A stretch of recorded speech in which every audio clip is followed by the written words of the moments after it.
Hello everyone. Today we'll discuss lecture number 3 Matter in our surrounding. आज हम देखेंगे कहते हैं यूनिट ऑफ टेम्परेचर्स क्या होती हैं और change in state of matter के बारे में डिस्कस करेंगे. लास्ट लेक्चर में हमने जो डिस्कस करा था वो क्या क्या डिस्कस करा था. डिफ्यूजन के बारे में पढ़ा था. डिफ्यूजन क्या प्रोसेस होता है. ओके, डिफ्यूजन होता क्या है. Movement of particles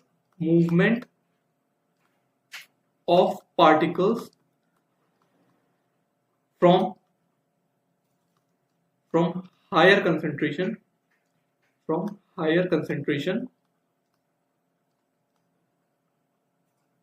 to lower concentration. ठीक है, मूवमेंट ऑफ पार्टिकल्स का होगा from higher concentration to low concentration.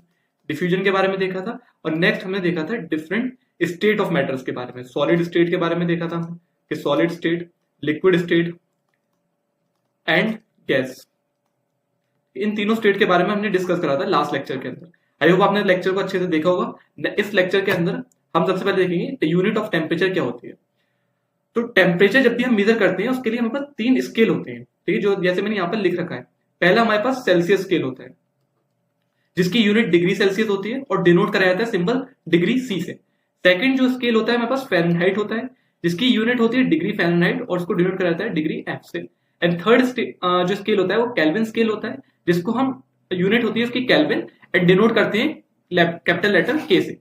And kelvin जो है वो ऐसा ही यूनिट है टेम्परेचर की, मतलब नॉर्मल जो स्टैंडर्ड यूनिट है जिसमें हम टेम्परेचर को मेजर करते हैं वो केल्विन होता है. ठीक है, तो दिन के अंदर चेंज करना है हमें डिग्री सेल्सियस. तो kelvin is equal to degree Celsius plus 273.15.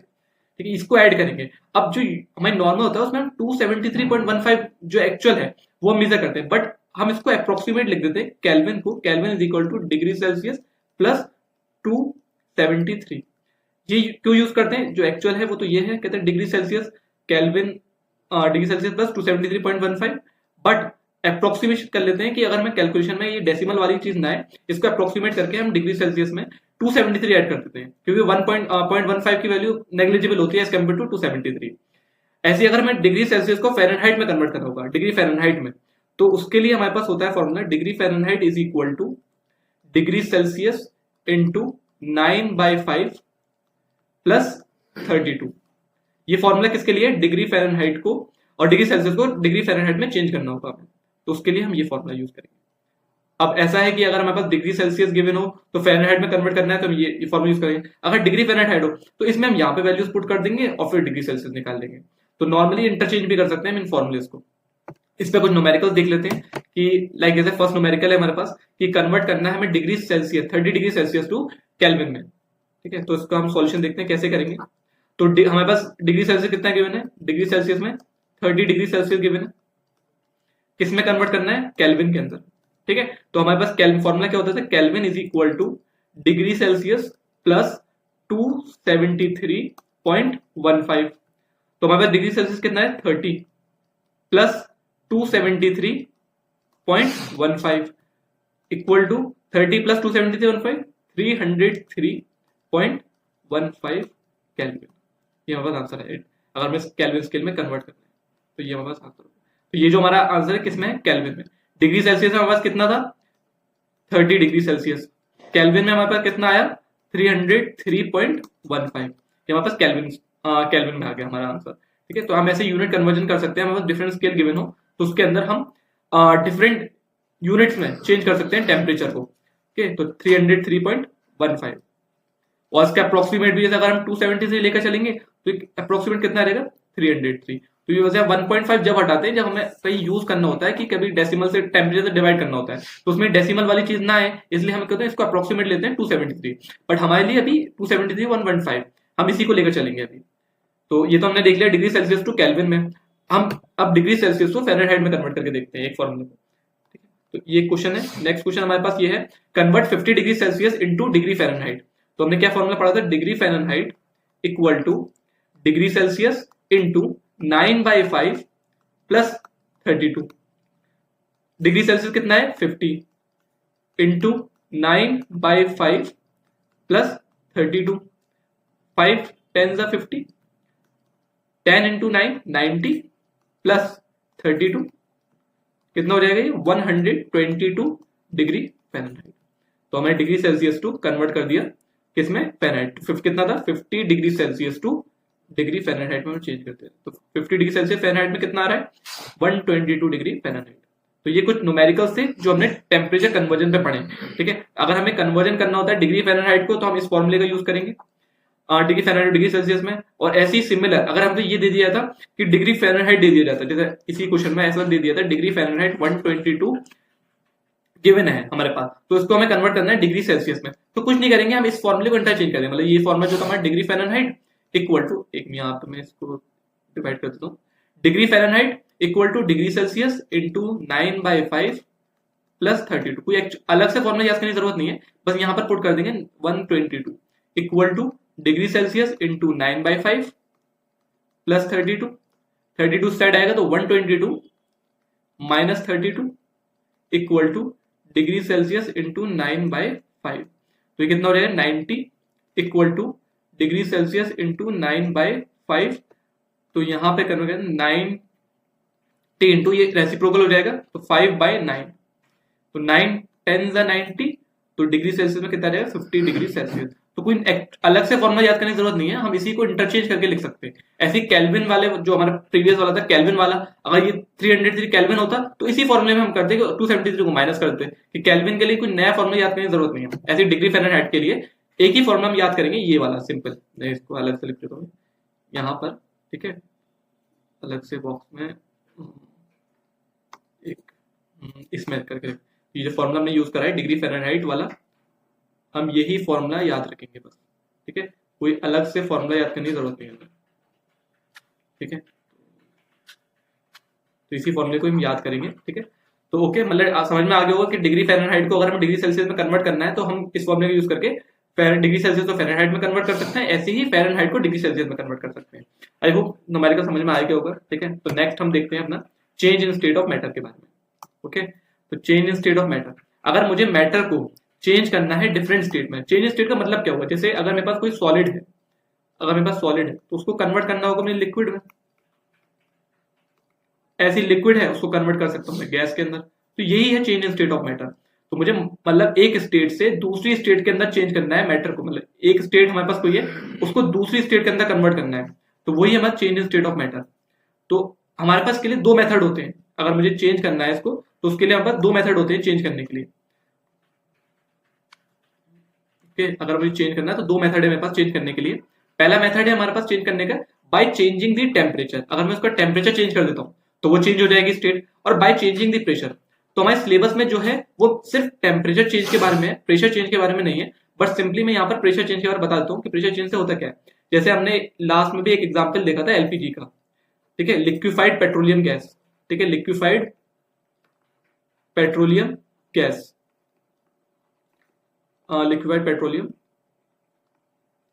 Gas है क्या ये एक्चुअल में गैस स्टेट, पर मिलती किस स्टेट में, लिक्विफाइड, कहते हैं लिक्विफाइड स्टेट में मिलती है। जैसे अगर मेरे पास ये बीकर है, इसको मैं इसमें मैं गैस फिल कर रहा हूं विद हाई प्रेशर के साथ, ये वाली एलपीजी वाली गैस को मैं फिल कर रहा हूं विद हाई प्रेशर के साथ। होगा क्या, ये जो इसमें हाई प्रेशर में अप्लाई करूंगा इस गैस में तो इसकी स्टेट कन्वर्ट हो जाएगी गैस टू, गैस से किस स्टेट में कन्वर्ट हो जाएगा, ये लिक्विड स्टेट में कन्वर्ट हो जाएगा। तो बाय चेंजिंग प्रेशर, प्रेशर को चेंज कर कर भी मैं अपनी स्टेट को चेंज कर सकता हूं। तो ये तो था हमारे पास example by changing the pressure. But हम ब्रीफ में ज्यादा एक्सपेंडेड फॉर्म में किसके में पढ़ेंगे कि टेम्परेचर चेंज करने पे। तो जो हमारे सिलेबस में है वो बाय चेंजिंग द टेम्परेचर है। ठीक है, तो टेम्परेचर चेंज करके हम कैसे स्टेट को चेंज कर सकते हैं। एग्जाम्पल एक देख लेते हैं, जैसे हमारे पास ये एक बीकर है, ठीक है, इसके अंदर हमारे पास क्या है, लिक्विड। ठीक है, इस बीकर के अंदर हमारे पास क्या है, लिक्विड है। इसको मैं क्या कर रहा हूं, एक स्टोव पर रखता हूं, यहां पर मैं इसमें इसको हीट कर रहा हूं। ठीक है, इसको हीट कर रहा हूं, वाटर को हीट कर रहा हूं। होगा क्या, जब ये वाटर हीट अप होगा तो ये वेपर्स में कन्वर्ट होगा। जब वाटर हीट अप होगा तो ये वेपर में कन्वर्ट होगा। कन्वर्ट किस में हो जाएगा, वेपर्स के अंदर। और वेपर्स है कौन सी फॉर्म्स, मैटर की, गैसियस फॉर्म। तो लिक्विड से पहले किस में स्टेट में था, ये लिक्विड स्टेट में था। लिक्विड स्टेट से मैंने कन्वर्ट किस में कर दिया इसको, गैसियस स्टेट में। कैसे? टेम्परेचर इंक्रीज करके, इसका टेम्परेचर बढ़ाकर मैंने इसको किस स्टेट में चेंज कर दिया? गैसीय स्टेट के अंदर चेंज कर दिया। तो बाय चेंजिंग द टेम्परेचर भी मैं अपनी स्टेट ऑफ मैटर को चेंज कर सकता हूं। तो हम इसी में देखेंगे अभी आगे कि कौन कौन से मेथड होते हैं हम इसको चेंज करने के लिए। तो फर्स्ट देखते हैं कि solid to liquid change. First हम देखेंगे सॉलिड टू लिक्विड चेंज। मेरे पास कोई सॉलिड चीज है, उसको मैं लिक्विड में कन्वर्ट कर रहा हूं, ठीक है, जिसको हम क्या कहते हैं? मेल्टिंग भी कहते हैं, फ्यूजन भी कहते हैं। तो होता क्या है? The process of conversion of solid to liquid on heating. Heat कर मैं सॉलिड को लिक्विड में चेंज कर रहा हूं, उसी को कहते हैं मेल्टिंग या फ्यूजन। जैसे कि अगर ये मेरे पास ये है आइस क्यूब, तो ये मैंने निकाला किस फॉर्म में था? आइस की फॉर्म में था। थोड़ी देर बाद क्या होने लगेगा? ये मेल्ट होने स्टार्ट हो जाएगा। ये मेल्ट होगा, तो मेल्ट होगा तो किस स्टेट में कन्वर्ट हो जाएगा? सॉलिड से लिक्विड स्टेट में, लिक्विड स्टेट में कन्वर्ट हो जाएगा। सॉलिड से किस स्टेट में कन्वर्ट हो जाएगा? लिक्विड स्टेट में। ये मेल्ट हुआ कैसे? जो फ्रीजर का टेम्परेचर था, वो एग्जाम्पल हम मान लेते हैं -2 डिग्री सेल्सियस था, ठीक है। जब ये बाहर आया तो बाहर का टेम्परेचर, रूम टेम्परेचर था, वो 25 डिग्री सेल्सियस हो गया। तो टेम्परेचर बढ़ गया। टेम्परेचर बढ़ता कब है? हीट करने से। तो जैसे ही मैंने इसको हीट प्रोवाइड करी, तो ये अपनी स्टेट को चेंज कर गया। तो वही process, the process of conversion of solid to liquid on heating is called melting और फ्यूजन। और इसमें एक चीज आती है, मेल्टिंग पॉइंट किसे कहते हैं? The temperature at which solid melts and changes into liquid, ठीक है, वो temperature, the temperature at which solid जो होगा मेल्ट होना स्टार्ट करे and changes into liquid at atmospheric pressure is called the melting point. देखो एक चीज हम यहां पर लेके चलते हैं कि जो हमारा प्रेशर है वो एटमॉस्फेरिक प्रेशर होना चाहिए, ठीक है, एटमॉस्फेरिक प्रेशर होना चाहिए, atmospheric pressure.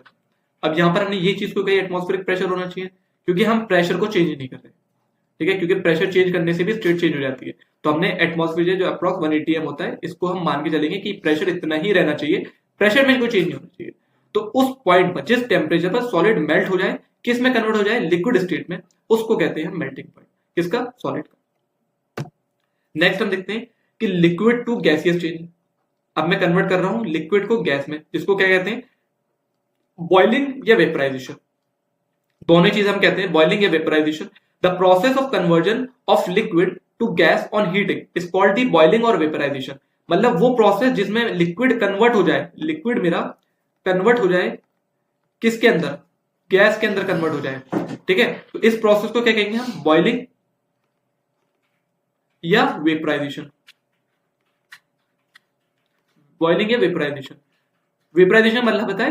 Convert into vapours, vapours में कन्वर्ट हो जाएगा, ठीक, कन्वर्ट किसमें हो रहा है? वेपर्स के अंदर। तो यही प्रोसेस होगा हमारा क्या? बॉइलिंग या वेपराइजेशन। अब जैसे हमने उसमें पढ़ा था सॉलिड में, सॉलिड लिक्विड के अंदर चेंज हो रहा है, तो उसमें क्या था?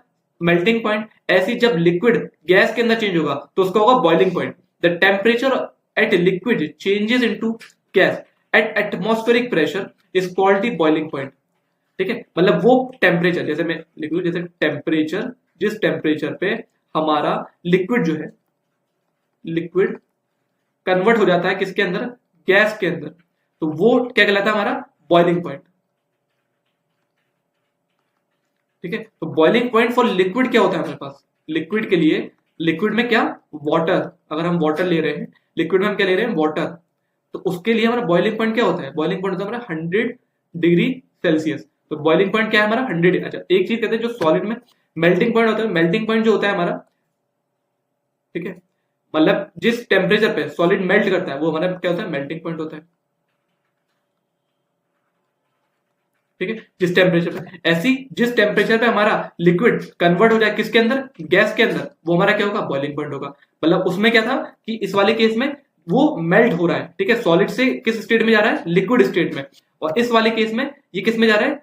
लिक्विड स्टेट से गैसीय स्टेट में। तो लिक्विड से गैस में कन्वर्ट हो रहा है, तो वो कहलाता है हमारा मेल्टिंग पॉइंट, ठीक।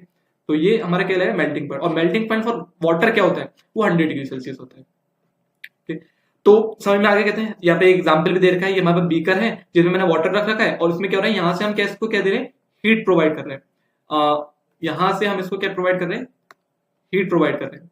तो ये क्या है हमारे पास? हमने क्या दी रखी है? इसको हीट दे रखी है। उससे क्या होगा? ये वहां पे वेपर्स में कन्वर्ट हो जाएंगे, किसके? गैसियस वेपर्स, गैसियस वेपर्स में कन्वर्ट हो रहा है, गैसियस वेपर्स में। तो मतलब ये लिक्विड जो था वो कन्वर्ट किस में हो गया? वेपर्स के अंदर कन्वर्ट हो गया, लिक्विड वेपर्स के अंदर कन्वर्ट हो गया। तो मतलब इसने स्टेट चेंज कर दी, लिक्विड स्टेट से गैसीय स्टेट में चला गया। तो यही हमारा क्या था? बॉइलिंग या वेपराइजेशन प्रोसेस। तो हमने दो कन्वर्जन देख लिए, सॉलिड से लिक्विड कन्वर्जन देख लिया, ऐसे लिक्विड से हमने गैसियस कन्वर्जन देख लिया। अब यहाँ पे कहते हैं गैस से हम लिक्विड स्टेट में कन्वर्जन देख लेते हैं। गैस से लिक्विड स्टेट के अंदर कन्वर्जन क्या होता है, जैसे हमारे पास कोई गैसियस पार्टिकल्स हैं, वो कन्वर्ट हो जाएंगे किसके अंदर, लिक्विड पार्टिकल में, उस प्रोसेस कहते हैं condensation. The process of conversion of gas to liquid, convert हो रहा है gas to liquid on cooling. ठीक है, यहां पर ये मिसप्रिंट हो गया है। ठीक है, तो ये ऑन हीटिंग है, ऑन कूलिंग, उसको हम कहते हैं कंडेंसेशन। हीटिंग नहीं होगा, कूलिंग होगा। The process of conversion of gas to liquid on cooling is called the condensation. तो हमारे पास ये गैस, मतलब ये हमारे पास गैस थी, मतलब ये हमारे पास एग्जाम्पल, हम इसमें एग्जाम्पल ले सकते हैं। ये हमारे पास कोई बीकर है, ठीक है, तो यहां पर हम क्या कर रहे हैं, इसको हीट कर रहे हैं। ठीक है, अभी इससे एक्सप्लेन करता हूँ कि मतलब जैसे हमारे पास ये बीकर है, उसको मैं हीट कर रहा हूँ। ये बीकर था हमारे पास और इसको मैं हीट कर रहा हूँ यहां से। तो मतलब इस बीकर के अंदर हमारे पास क्या है, लिक्विड है। इस बीकर के हमारे पास क्या है, लिक्विड है, और मैं इसको यहां से हीट कर रहा हूँ। यहाँ बस स्टोव है, यहां से मैं इसको हीट दे रहा हूँ, और इसके ऊपर मैं क्या कर रहा हूँ, एक लिड लगा दे रहा हूँ, मतलब वेपर्स जा नहीं पाएंगे कई बार। तो मैंने यहाँ पे एक लिड लगा दी। अब इससे होगा क्या, यहां से ये वेपर्स निकलेंगे वाटर के, ऐसे टाइप से वेपर्स निकलेंगे, और यहां पर ये इकट्ठे हो जाएंगे, मतलब वेपर्स यहां पर क्या हो जाएंगे, एक्यूमुलेट हो जाएंगे, मतलब इकट्ठे हो जाएंगे यहाँ पर। अब ये होगा कैसे, जब हमने यहां से हीट करा तो यहाँ का टेम्परेचर जो था वो ज्यादा था, वाटर का यहाँ का टेम्परेचर जो था वो ज्यादा था, और यहाँ का टेम्परेचर क्या था, वो कम था। यहाँ का टेम्परेचर क्या था, वो लो था, और यहाँ का टेम्परेचर क्या था, हमारा हाई था। अब इससे क्या हुआ, जब ये वेपर्स ऊपर की तरफ गए तो यहाँ पर कम टेम्परेचर होने की वजह से ये कंडेंस हो गए। ठीक है, कंडेंस होने का मतलब क्या है, वो कन्वर्ट हुए किसमें, लिक्विड, वो गैसियस पार्टिकल से किसमें कन्वर्ट हो गए, लिक्विड पार्टिकल्स के अंदर। ठीक है, तो वही प्रोसेस होता है, the process of conversion of gas to liquid on cooling is called condensation. मतलब ठंडक, मतलब यहां से टेम्परेचर कम है तो मैं इसको कूल कर रहा हूं, तो कूल होने से क्या हो जाएंगे, ये पार्टिकल्स कंडेंस हो जाएंगे। तो यही प्रोसेस कहलाता है हमारे पास कंडेंसेशन। अब देखते हैं सॉलिड से गैसियस चेंज के अंदर, इस प्रोसेस को कहते हैं हम सब्लिमेशन प्रोसेस। तो ये प्रोसेस क्या होता है, the process of conversion of solid to gas without coming into the liquid state is called the sublimation. मतलब ये ऐसा प्रोसेस हो रहा है, जैसे ये मेरे पास सॉलिड है, ये सॉलिड डायरेक्ट कन्वर्ट हो जा रहा है किसके अंदर, गैस पार्टिकल्स के अंदर। मतलब ये बीच में, क्योंकि इसके बीच में एक स्टेट और आती है, कौन सी स्टेट आती है, लिक्विड स्टेट, वो स्टेट के अंदर बीच में नहीं आ रहा, वो डायरेक्ट सॉलिड से किसमें कन्वर्ट हो रहा है, गैसियस स्टेट में। उसी प्रोसेस को कहते हैं हम सब्लिमेशन प्रोसेस। ठीक है, the process of conversion of solid to gas without coming into the liquid state is called the sublimation. मतलब बीच वाली स्टेट में नहीं आएगा, लिक्विड स्टेट में नहीं आएगा, सॉलिड से डायरेक्ट कन्वर्ट होगा गैस के अंदर। ठीक है, तो इस प्रोसेस को कहते हैं सब्लिमेशन प्रोसेस। इसके कुछ एग्जांपल हैं, जैसे यहाँ पे मैंने फिगर दी है, ये है हमारे पास ड्राई आइस।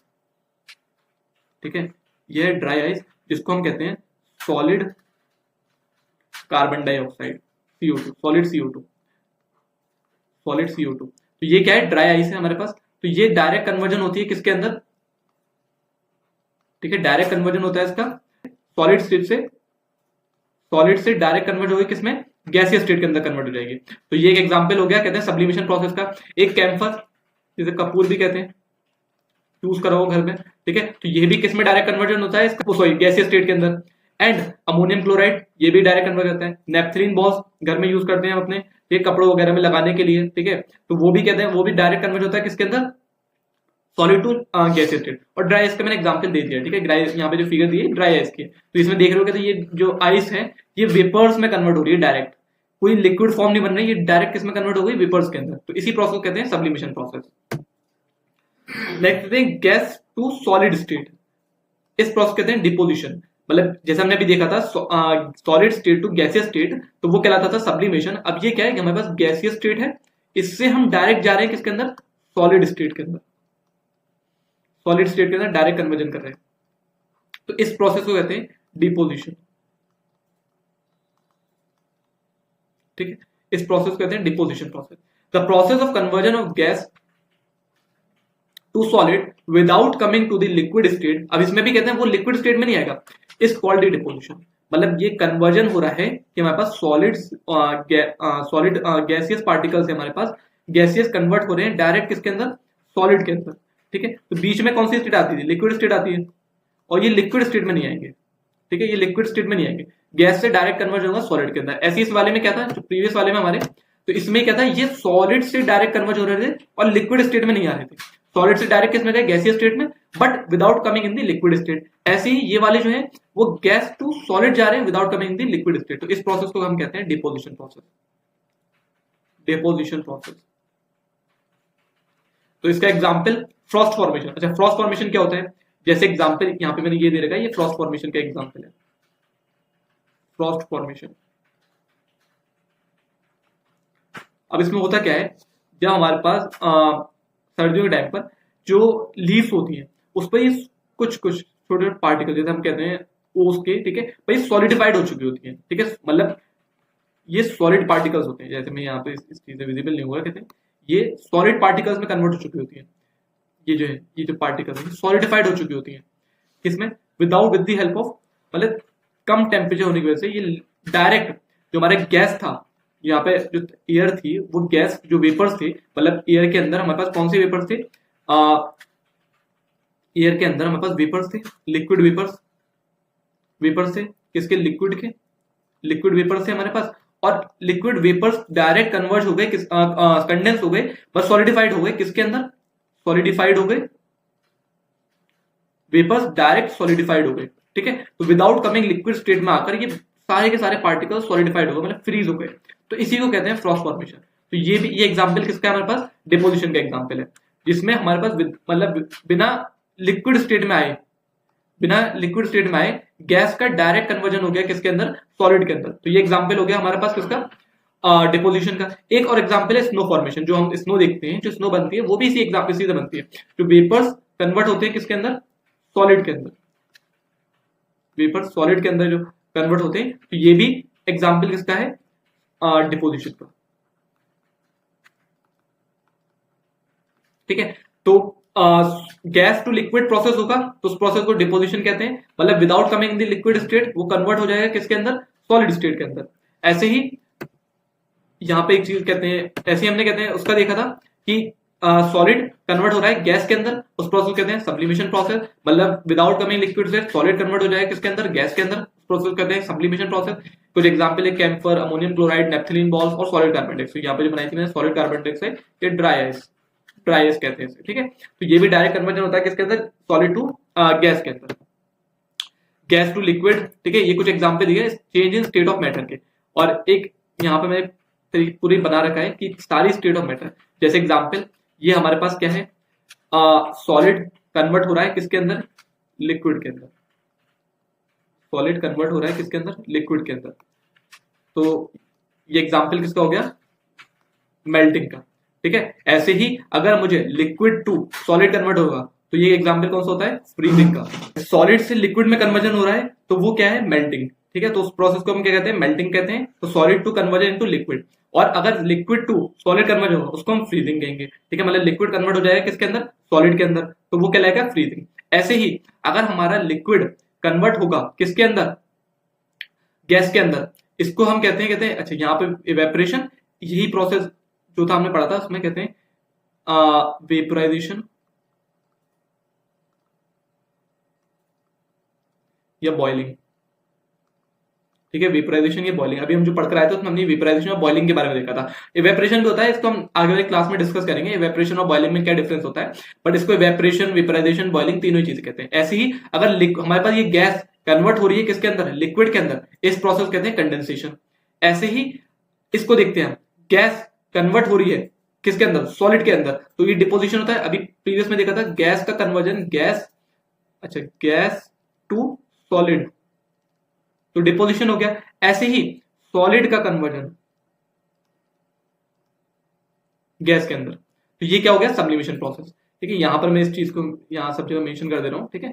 तो इस चीजों को यहां पर मेंशन कर दे रहा हूं, जैसे कि यहां पर इसको मेंशन कर दे रहा हूं। तो मेल्टिंग क्या है, सॉलिड टू कन्वर्जन किसका, सॉलिड टू लिक्विड कन्वर्जन है, ठीक है। तो मेल्टिंग है एक्चुअल में क्या है, सॉलिड टू सॉलिड से लिक्विड कन्वर्जन, और ये क्या है, फ्रीजिंग। लिक्विड से सॉलिड का कन्वर्जन। ऐसी कंडेंसेशन क्या है, गैस से लिक्विड का कन्वर्जन।